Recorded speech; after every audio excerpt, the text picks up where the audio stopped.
برادران اسلام، حاضرین جمعہ، اسلامی بھائیوں، نوجوانوں، بزرگوں، پردہ نشین خواتین، ہر قسم کی تعریف و توصیف، بڑائی و بزرگی و پاکیزگی و کبریائی، حمد و ثنا صرف اللہ رب العزت کی ذات کے لیے لائق و سزاوار ہے۔ درود و سلام نازل ہو اللہ کے تمام پیغمبروں پر، خصوصاً ہمارے آخری پیغمبر، ہمارے آخری نبی جناب محمد رسول اللہ صلی اللہ علیہ وسلم پر۔ خطبہ جمعہ کا موضوع ہے عبادت کا شوق۔ ہم اور آپ پچھلے جمعہ میں استقبال رمضان کے بارے میں سن چکے ہیں۔ انشاءاللہ آج کے جمعہ کے خطبے میں آپ کے سامنے کچھ ایسے واقعات یا کچھ ایسی حدیثوں کو میں آپ کے سامنے پیش کروں گا، صحابہ کرام کے واقعات کی صحابہ کو عبادت سے کتنا دلچسپی ہوتی، کتنا شوق ہوتا، کتنے لگن کے ساتھ وہ عبادت کرتے تھے۔ کیا وہی جذبہ، وہی شوق ہمارے اندر ہے کہ نہیں؟ ہم اور آپ جانتے ہیں کہ اللہ رب العزت نے اس دنیا میں کوئی بھی چیز پوری کائنات میں بغیر مقصد کے نہیں پیدا فرمایا۔ سورج ہے جو روشنی کا کام دیتا ہے، آسمان ہے جو چھت کا کام دیتا ہے، زمین ہے جو بچھونا ہے، جو پہاڑ ہے یہ کیلے کا کام دیتے ہیں، اور کھانا پینا یہ انسان کو زندگی بخشتا ہے۔ یہ چرند و پرند جو ہے یہ انسان کے تابع ہے، یعنی کوئی بھی چیز ایسی نہیں ہے، اللہ نے سب کو کام پہ لگا رکھا ہے۔ کسی نہ کسی چیز کا کچھ نہ کچھ مقصد ہے، اور اس میں سے حضرت انسان یعنی انسان کے پیدائش کا مقصد کیا ہے ہم سب جانتے ہیں، لیکن انسان اپنے مقصد کو، انسان کی پیدائش کا جو اللہ کا مقصد ہے اس مقصد کو بھولا چکا ہے، بھول کر کے بیٹھ گیا ہے۔ اللہ نے ایک آیت میں صاف طور سے جو اعلان کیا، پارہ نمبر 27 سورہ نمبر 51 سورۃ الذاریات آیت نمبر 56، وَمَا خَلَقْتُ الْجِنَّ وَالْإِنسَ إِلَّا لِيَعْبُدُونِ۔ ہم نے انسان اور جنات کو صرف اس لیے پیدا کیا ہے کہ وہ صرف میری عبادت کریں۔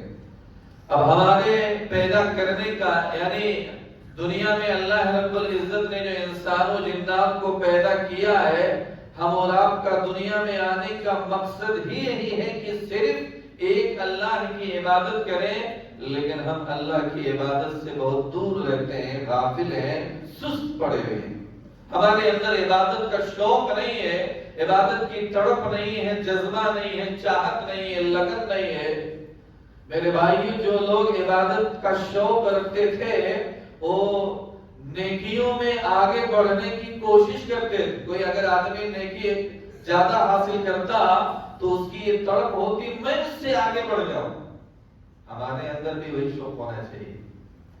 دلیل میں وہ پیش کرتا ہوں بخاری کی حدیث سے، حدیث نمبر 843۔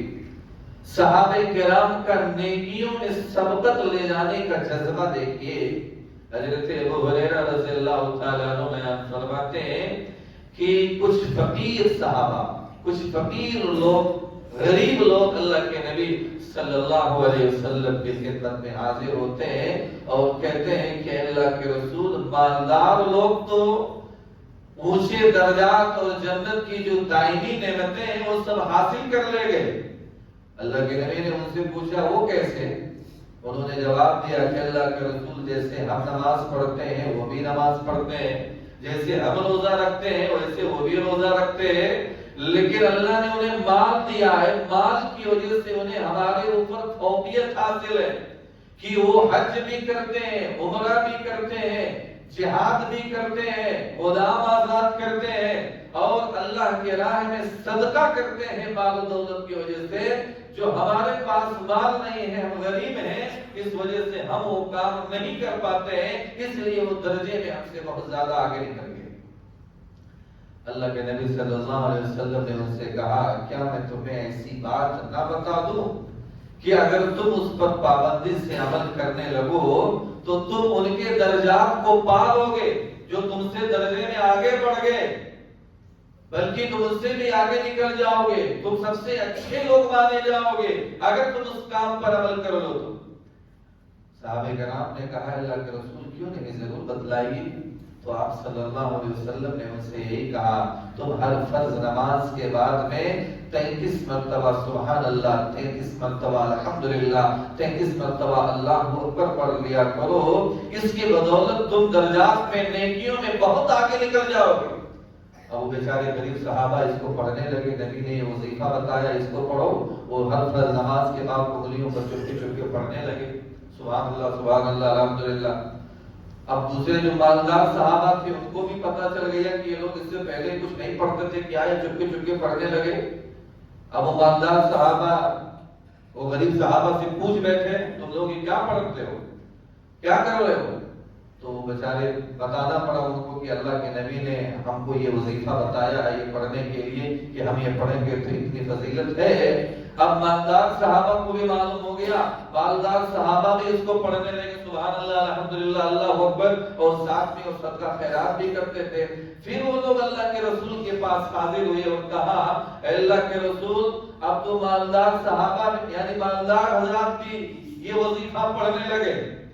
تو اس موقع پر اللہ کے نبی نے کہا یہ اللہ کا فضل ہے جو اپنی طرف سے اللہ اپنے بندوں میں سے جس کو چاہتا ہے عطا کرتا ہے، یعنی یہ مال و دولت کا ملنا اللہ تعالیٰ کا فضل و کرم ہے، اللہ اپنے بندوں میں سے جس کو چاہتا ہے عطا کرتا ہے۔ دیکھیے میرے بھائیو صحابہ کا شوق دیکھیے عبادت کا کہ وہ لوگ صدقہ کرتے نیکیاں زیادہ کماتے، تو صحابہ کے اندر بھی عبادت کا شوق تھا ہم کون سا عمل کریں کہ ہم بھی ان کے درجے تک پہنچ جائیں یا ان سے آگے بڑھ جائیں۔ اللہ کے نبی کے پاس آ کے سوال کرتے اور اللہ کے نبی نے بتایا اور اس پر عمل کرنے لگتے۔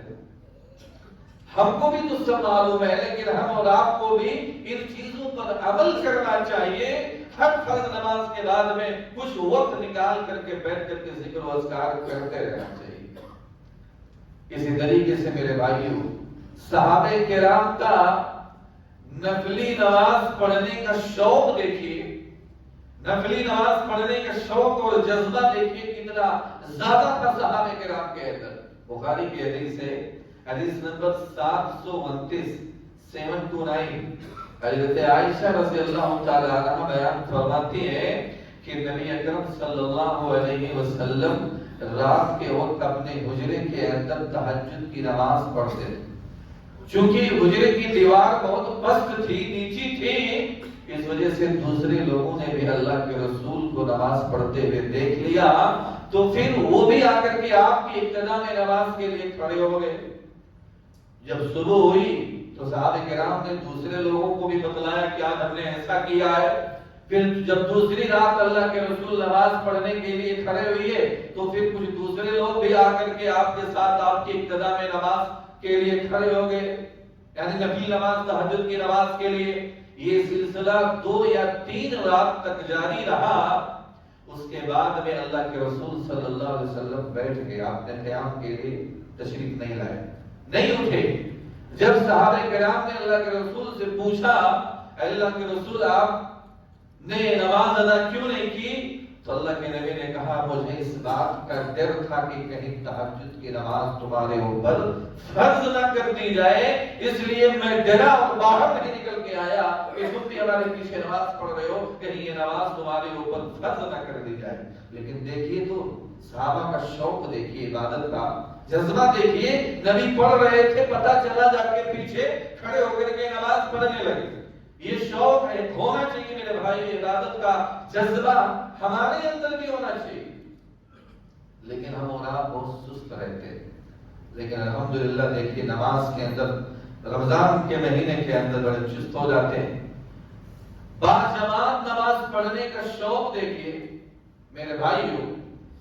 حضرت ابی بن کعب رضی اللہ تعالی عنہ بیان فرماتے ہیں، صحیح مسلم کی روایت ہے، حدیث نمبر 663 ابی بن کعب رضی اللہ تعالی عنہ بیان فرماتے ہیں کہ میرے علم کے مطابق ایک آدمی تھا کہ اس سے زیادہ دور مسجد سے اس سے زیادہ دور کسی اور آدمی کا گھر نہیں تھا، یعنی اتنے فاصلے پر جتنے دور پر مسجد سے اس آدمی کا گھر تھا، میرے علم کے مطابق اتنا دور کسی آدمی کا گھر نہیں تھا، لیکن اس آدمی کی ایک نماز بھی نہیں چوکتی تھی، باجواب نماز پڑھتا تھا، بہت دور رہتا تھا، سب سے دور رہتا، ایک وقت کی نماز میں جماعت کے ساتھ اس کی چوکتی نہیں تھی۔ لوگوں نے اس سے کہا کہ آپ ایک گدھا خرید لیں، آپ رات کے اندھیرے میں اور دن کی چلچلاتی ہوئی دھوپ میں گرمی میں آپ اس پر سوار ہو کر کے نماز کے لیے آیا کریں۔ دیکھیے لوگوں نے مشورہ دیا، چونکہ گھر بہت دور تھا، وہ صحابی پیدل آتے تھے۔ میرے بھائیوں، جب لوگوں نے کہا آپ ایک گدھا خرید لیں، پہلے زمانے میں یہی سواری ہوتی تھی، اونٹ گھوڑا گدھا، تو لوگوں نے کہا ایک گدھا خرید لیں، رات کے اندھیرے میں تاریکی میں اس پر بیٹھ جایا کرے اور دن کی گرمی میں بھی اس پر بیٹھ کر کے آیا کرے۔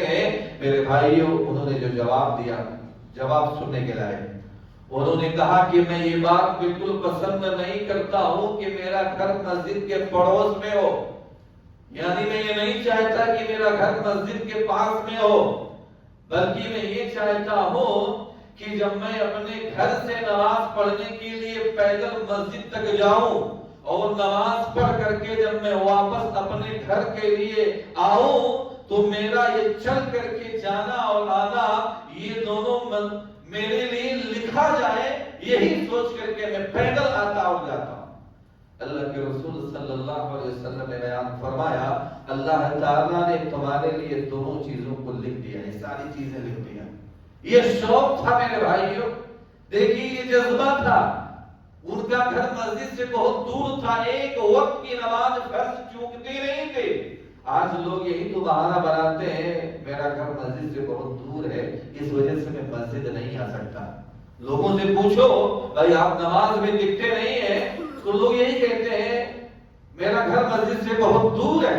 دیکھیے ان کا گھر تو بھی بہت دور تھا۔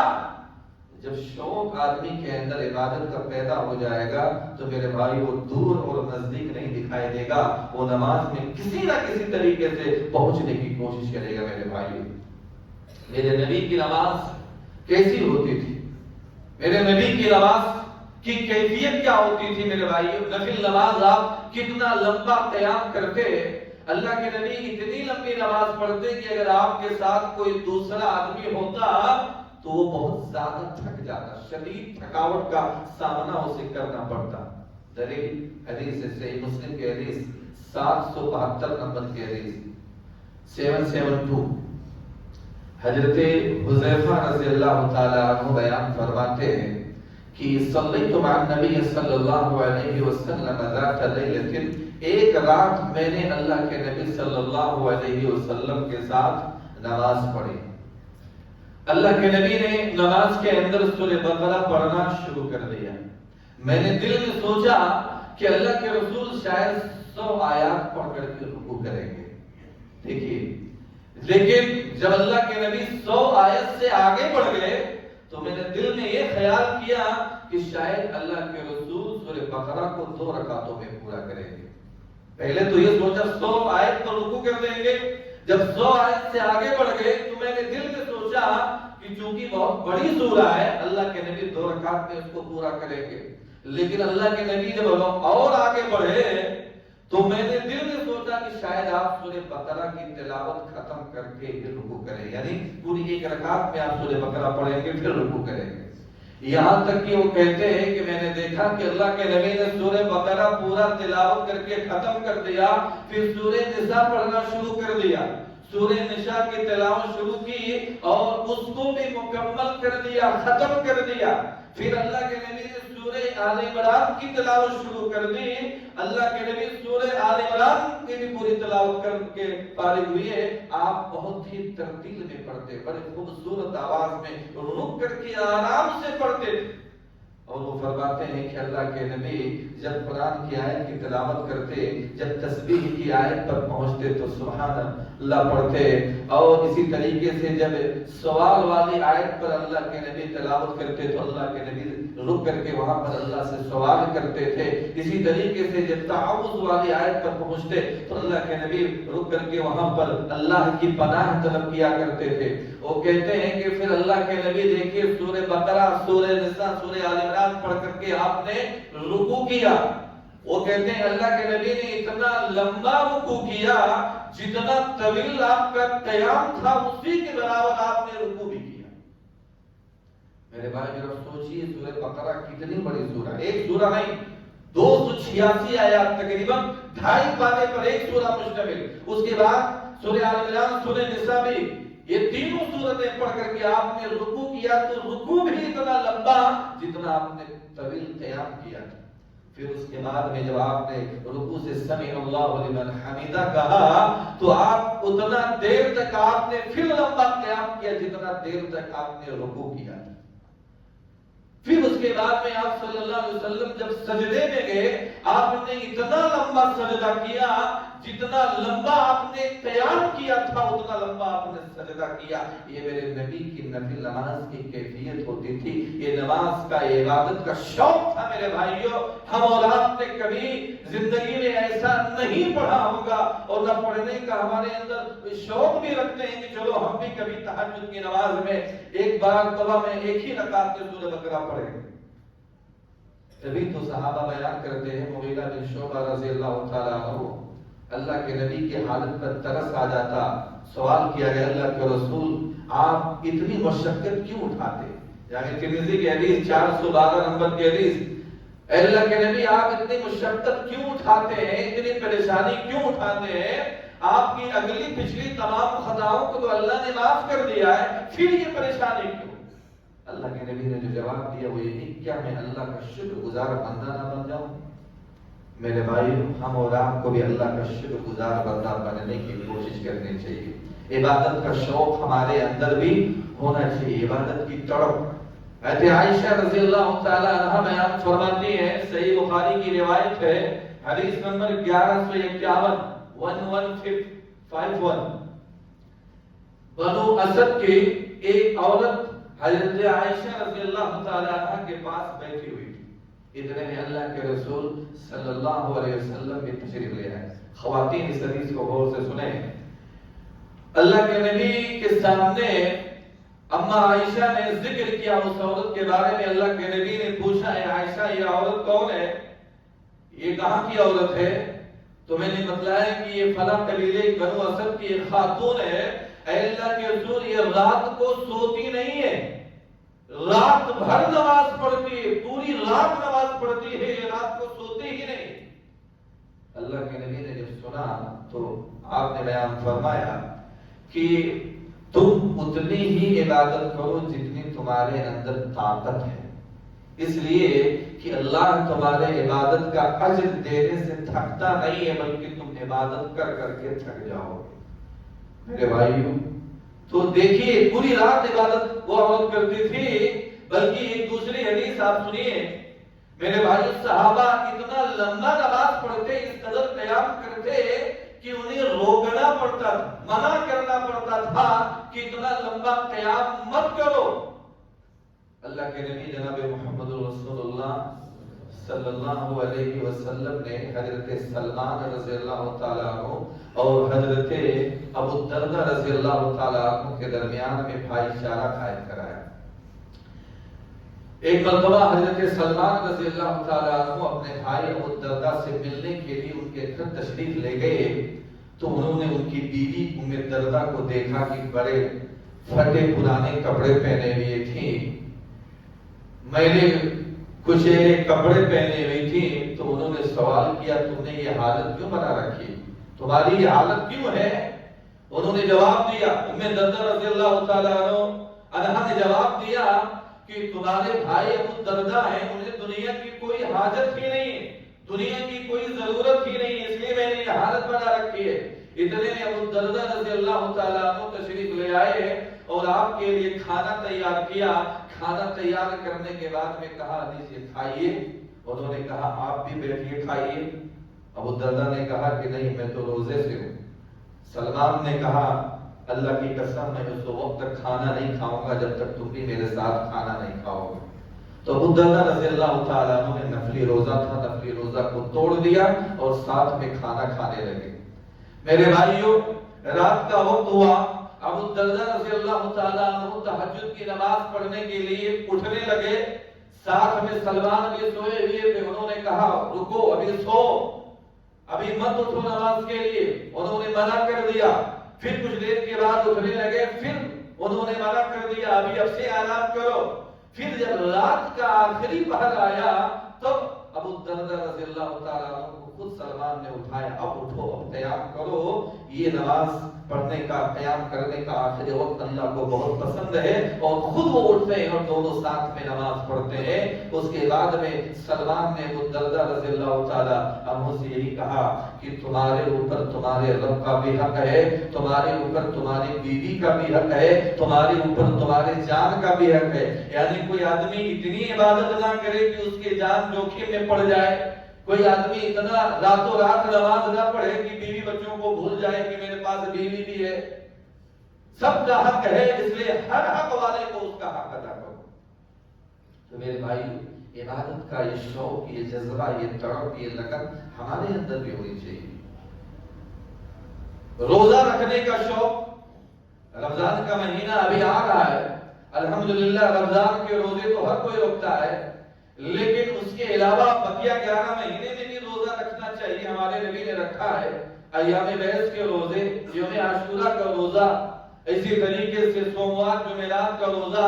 اللہ کے نبی ماہ شعبان کے مہینے میں بھی کثرت کے ساتھ روزہ رکھتے تھے، ہم اور آپ کو بھی روزہ رکھنا چاہیے۔ عبداللہ بن عمرو بن عاص رضی اللہ تعالیٰ عنہ بیان فرماتے ہیں، 1979 نمبر کی غالباً حدیث ہے، بخاری کی حدیث ہے، یہ بخاری کی حدیث ہے۔ وہ کہتے ہیں کہ مجھ سے اللہ کے رسول صلی اللہ علیہ وسلم نے بیان فرمایا کہ کیا تو لگاتار روزے رکھتے ہو؟ کیا تم رات بھر قیام کرتے ہو؟ میں نے جواب دیا ہاں۔ یعنی وہ برابر روزہ رکھتے تھے، بیلا ناگا روزہ رکھتے تھے اور پوری رات قیام کرتے تھے۔ اللہ کے نبی نے ان سے پوچھا کیا تم ایسا کرتے ہو؟ انہوں نے جواب دیا ہاں۔ تو نبی صلی اللہ علیہ وسلم نے کہا اگر تم ایسا کرو گے نا تو تمہاری آنکھیں دھس جائیں گی اور تم انتہائی کمزور ہو جاؤ گے۔ یہ روزہ کوئی روزہ نہیں ہے کہ کوئی آدمی زندگی بھر بلا ناگا روزہ رکھے۔ پھر آپ نے بیان فرمایا کہ مہینے میں 3 دن کا روزہ رکھنا یہ پوری زندگی کے روزہ رکھنے کے برابر ہے۔ حضرت عبداللہ بن عمرو بن عاص کہتے ہیں کہ اللہ کے رسول میرے اندر اس سے زیادہ کی طاقت، میں اس سے زیادہ روزہ رکھ سکتا ہوں۔ تو اللہ کے نبی نے ان سے کہا اگر تم کو اور زیادہ روزہ رکھنا ہی ہے تو تم داؤد علیہ السلام کا روزہ رکھا کرو۔ داؤد علیہ السلام ایک دن روزہ رکھتے تھے اور دوسرے دن روزہ نہیں رکھتے تھے۔ یعنی کوئی آدمی مسلسل روزہ رکھے یہ بھی صحیح نہیں، وہ روزہ مسلسل رکھتے تھے، پوری رات قیام کرتے تھے۔ اللہ کے نبی نے منع کیا تمہاری آنکھیں تھک جائیں گی، تم کمزور ہو جاؤ گے، تم مہینے میں 3 دن روزہ رکھو، یہ تمہاری زندگی کے برابر روزہ رکھنے کے برابر۔ یہ شوق تھا میرے بھائی صحابہ کے اندر، عبادت کا شوق دیکھیے، طرف دیکھیے، شہادت کا شوق تھا صحابہ کرام کے اندر۔ صحابی رسول عبداللہ ابن عمر بیان کرتے ہیں کہ میری عمر ابھی بہت کم تھی، 14 سال کا عمر تھا، لیکن شہادت کا شوق دیکھیے۔ کہتے ہیں غزوہ احد کے موقع پر میں اللہ کے نبی صلی اللہ علیہ وسلم کے سامنے جنگ کے لیے حاضر ہوا، میرا نام پیش کیا گیا، لیکن اللہ کے نبی نے مجھے اجازت ہی نہیں دی۔ میرا دل چاہتا، میری تڑپ تھی کہ مجھے بھی جنگ کے اندر لے جایا جائے، میں بھی لڑوں، لیکن میری عمر 14 سال کی تھی اور مجھے اس کے اندر جانے کی اجازت ہی نہیں ملی۔ لیکن جب غزوہ خندق کا موقع آیا، پھر میرا نام پیش کیا گیا، اس وقت مجھے اجازت مل گئی۔ میری عمر اس وقت 15 سال کی تھی۔ یہ شوق تھا، شہادت پانے کا شوق تھا میرے بھائی، یہ جذبہ تھا۔ ہم اور آپ کے اندر کیا وہ شوق ہے؟ یہ بخاری کی حدیث ہے 2664 نمبر کی، 2664 نمبر کی حدیث، اور بخاری ہی کی ایک اور حدیث ہے 4046 ایک صحابی غزوہ احد کے موقع پر اللہ کے نبی صلی اللہ علیہ وسلم سے پوچھتے ہیں کہ اللہ کے رسول اگر میں لڑتے ہوئے شہید ہو گیا تو میں کہاں جاؤں گا؟ اللہ کے نبی نے کہا جنت کی جگہ ملے گی، جنت میں جاؤ۔ ان کے ہاتھ میں کھجور تھی کھانے کے لیے، اس کو پھینکا اور جا کر کے میدان جنگ میں لڑنے لگے اور لڑتے لڑتے شہید ہو گئے۔ یہ طرف تھی شہادت کا شوق تھا کہ لڑنے سے اگر میں شہید بھی ہو گیا جنت ملے گی، نبی نے جیسے کہا جنت ملے گی، ہاتھ میں کھجور تھا اس کو پھینکا اور لڑنے کے لیے میدان جنگ میں کود پڑے، لڑتے لڑتے شہید ہو گئے۔ تو یہ شوق، شہادت کا شوق، روزہ رکھنے کا شوق، عبادت کا شوق ہمارے اندر بھی تو ہونا چاہیے میرے بھائیو۔ اچھا کتنے لوگ ہیں ایک حدیث ہے اس پر عمل کرنے کی زندگی میں کبھی کوشش کی ہے؟ میں نے خطبہ مسنونہ میں حدیث پڑھی ہے، ابو داؤد ترمذی کی حدیث ہے 241 نمبر 241۔ اللہ کے نبی جناب محمد رسول اللہ صلی اللہ علیہ وسلم نے ارشاد فرمایا من صلی للہ 40 یوما فی جماعت یدرک التکبیرۃ الاولی کتب له براءتان براءۃ من النار و براءۃ من النفاق۔ جو شخص اللہ کی رضا کے لیے 40 دن تک اس طرح تکبیر نماز ادا کرتا رہے کہ اس کی تکبیر اولا نہ فوت ہونے پائے، تکبیر اولا چھوٹنے نہ پائے۔ تکبیر اولا یعنی اقامت کے بعد امام جو شروع میں اللہ اکبر بولتا ہے، اگر کوئی آدمی اس طرح نماز پڑھے کہ اس کی پہلی تکبیر بھی نہ چھوٹنے پائے نا، تو اللہ تعالیٰ کی طرف سے اس کے لیے 2 چیزوں سے برات لکھ دی جاتی ہے۔ براءۃ من النار، جہنم کی آگ سے آزادی لکھ دی جاتی ہے، آدمی اب جہنم سے آزاد ہو گیا، جہنم کی آگ اس کو نہیں جلا سکتی ہے، جہنم سے آزادی لکھ دیا گیا اس کے لیے۔ اور دوسرا براءۃ من النفاق، نفاق سے بھی آزادی، نفاق سے بھی برات، اس آدمی کے اندر نفاق کے منافقوں کی صفت نہیں پائی جائے گی۔ یہ 2 چیزوں سے برات لکھ دی جاتی ہے۔ میرے بھائیو ہم میں سے کتنے لوگ ہیں جو اس حدیث پر اپنی زندگی میں عمل کرنے کی کوشش بھی کیے؟ جس کے اندر عبادت کا شوق ہوگا، طلب ہوگا، وہ ضرور کوشش کرے گا۔ اور کوشش کرنے کے لیے ہمارے پاس رمضان کا مہینہ آ رہا ہے۔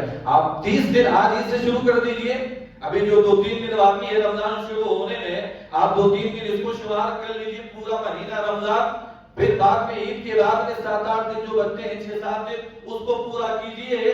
آپ کی تکبیر اولا نہ فوت ہونے پائے، آپ کے لیے بھی انشاءاللہ اللہ کی طرف سے جہنم سے آزادی لکھ دی جائے۔ لیکن کتنے لوگ عمل کرتے ہیں؟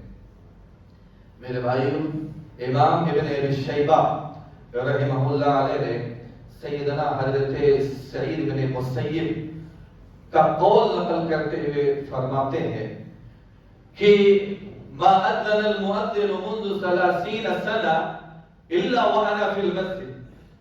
سعید بن مسیب فرماتے ہیں کہ میں 30 سال سے مؤذن نے کوئی اذان ایسی نہیں دی کہ اس وقت میں مسجد میں موجود نہ رہا۔ اللہ اکبر۔ دیکھیے 30 سال، ایک روایت میں ہے کہ میں نے 40 سال تک میری کوئی ایک نماز بھی جماعت کے ساتھ فوت نہیں ہونے پائی۔ سعید بن مسیب کے بارے میں ایک نماز کی بات لیجیے، غور کیجیے، 40 سال تک ان کی کوئی ایک نماز جماعت کے ساتھ فوت نہیں ہو پائی، بلکہ انہوں نے کہا کہ میں نے 40 سال تک کسی مقتدی کا پیر نہیں دیکھا۔ میرے بھائی ذرا سنیے، غور کیجیے، آدمی پہلے صف میں رہے گا تو مقتدی کا پیر نہیں دیکھے گا کبھی۔ پہلے صف والے مقتدی کا پیر دیکھ سکتے ہیں؟ نہیں دیکھ سکتے ہیں نا۔ وہ کہتے ہیں میں نے 40 سال تک مقتدی کا پیر نہیں دیکھا میرے بھائی، اور 30 سال تک تو کبھی ایسا نہیں ہوا کہ مؤذن نے اذان دیا ہو اور میں مسجد میں موجود نہ رہا۔ یہ ہے عبادت کا شوق، یہ ہے عبادت کا جذبہ میرے بھائیوں۔ ہم اور آپ دیکھیے 30 سال نہیں، 30 نماز نہیں صحیح سے ادا کر پاتے ہیں۔ یہ 30 نماز یا 30 ہفتہ یا 30 مہینے کی بات نہیں ہو رہی، 30 سال 40 سال کی بات ہو رہی ہے۔ یعنی زندگی کا ایک تقریباً اچھا خاصا پورا وقت انہوں نے جو عبادت میں لگایا۔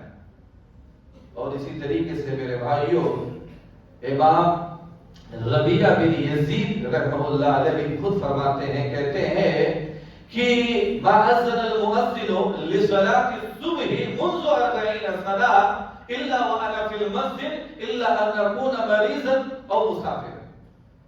ربیعہ بن یزید فرماتے ہیں کہ مؤذن نے 40 سال تک فجر کی اذان کوئی ایسی نہیں دی کہ میں فجر کی اذان ہوتے ہوئے میں مسجد میں موجود رہا۔ اللہ اکبر۔ یہ کون؟ ربیعہ بن یزید. یعنی فجر کی اذان جب بھی مؤذن مسجد کے اندر دیتا وہ اس وقت مسجد میں موجود رہتے تھے. یہ 40 سال کا عمل وہ کہتے ہیں. اور اللہ یہ کہ میں بیمار ہوں یا مسافر ہوں. دیکھیں انہوں نے بھی کہا اگر میں بیمار ہوں تو الگ مسئلہ ہے, یا میں کہیں سفر میں ہوں, اگر یہ دو چیزیں نہیں ہیں تو جب مؤذن اذان دیتا تو اس وقت میں مسجد میں رہتا. میرے بھائیو یہ طرف تھی, یہ شوق تھا, عبادت کا جذبہ تھا. ہمارے اندر بھی تو یہ چیز ہونی چاہیے, ہم بھی عمل کر سکتے ہیں میرے بھائیوں. تو میرے بھائیوں گزارش یہی ہے کہ کم سے کم یہ جو 40 دن تک تکبیر اولا کی نماز اگر فوت نہ ہونے پائے, جہنم سے برات لکھ دی جاتی ہے. کم سے کم اس حدیث پر ہر آدمی عمل کرنے کی کوشش کرے کہ رمضان کے مہینے میں اس کے ایک نماز بھی تکبیر اولا کے ساتھ فوت نہ ہونے پائے. جو باقی بچے وہ عید کے بعد پورا کر لے, وہ ابھی سے شروع کر دے, تو انشاءاللہ اللہ اس کے نیتوں کے مطابق اس کو عمل کرنے کی توفیق بھی دے گا. آپ ہمت تو بنائیے, اپنے اندر حوصلہ اور عزم تو پیدا کیجیے کہ اس حدیث پہ ہمیں بھی عمل کرنا ہے. انشاءاللہ اللہ کی طرف سے مدد آئے گی. تو ہمارے اندر بھی عبادت کا شوق ہونا چاہیے. اللہ رب العزت سے دعا ہے اللہ تعالیٰ ہم تمام لوگوں کو ہمارے اندر زیادہ سے زیادہ عبادت کا شوق پیدا ہونے کی توفیق عنایت فرمائے. اللہ ہم تمام لوگ گنہگار ہیں, ہم سب لوگوں کے گناہوں کو معاف فرما. اللہ ہم سب لوگوں کو جنت الفردوس کے اندر جگہ دے. اللہ ہم تمام لوگوں کو جہنم کے عذاب سے بچائے. اللہ ہم میں سے جو بیمار ہیں تو انہیں شفائے کامل کلی عنایت فرما. اللہ ہم میں سے جو تنگ دست ہیں تو ان کے تنگ دستی کو دور فرما. اللہ ہم میں سے جو قرض دار ہیں تو ان کی قرض کی ادائیگی میں آسانی پیدا فرما. اللہ ہمارے مسلمان بھائی دنیا میں جہاں بھی کہیں کسی خطے میں پریشان حال ہیں, اللہ ان کی پریشانیوں کو دور فرما. اللہ ہم سب کو کتاب و سنت کے مطابق زندگی گزارنے کی توفیق عنایت فرما. اللہ ہم سب کو ماہ مبارک کا مہینہ نصیب فرما. آمین. بارک اللہ لنا ولکم فی القرآن العظیم ونفعنا وإياكم بالآيات والذكر الحكيم إنه تعالى جواد كريم ملك بر رؤوف رحيم.